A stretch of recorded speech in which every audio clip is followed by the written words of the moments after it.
ಇವತ್ತು ರಾಯರು ಬೃಂದಾವನಸ್ಥರಾಗಿ ಎಷ್ಟು 345 ವರ್ಷ ಆಯ್ತ್ರಿ. ಆದ್ರೂ ಆ ಬೃಂದಾವನ ಮುಂದೆ ಕೂತ್ಕೊಂಡ್ರೆ ನಮ್ಮ ಮುಖದಲ್ಲಿ ಏನೋ ಒಂದು ಆನಂದ ಬರುತ್ತೆ, ನೆಮ್ಮದಿ ಬರುತ್ತೆ. ವೈಬ್ರೇಷನ್, ಅವರ ಮುಖದ ಕಾಂತಿಯನ್ನ, ಅವರ ದೇಹದ ಆ ವೈಬ್ರೇಷನ್ ನಮಗೆ ಸಪ್ಲೈ ಮಾಡ್ತಾರೆ. ಇವತ್ತು ನಮ್ಗೊಂಚೂರು ನೆಮ್ಮದಿ.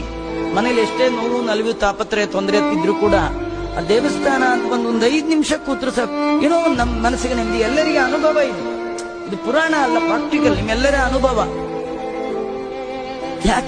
ಯಾಕಂದ್ರೆ ಇಷ್ಟು ಜನರ ನೋವನ್ನ ಅಪಾರ ಮಾಡುವಂತ ತೇಜಸ್ ಅವ್ರ ಮುಖದಲ್ಲಿ ಸಂಪಾದನೆ ಮಾಡಿದ್ದಾರೆ ಮಹಾನುಭಾವರು. ಎಲ್ಲಿಂದ ಬಂತಿದು?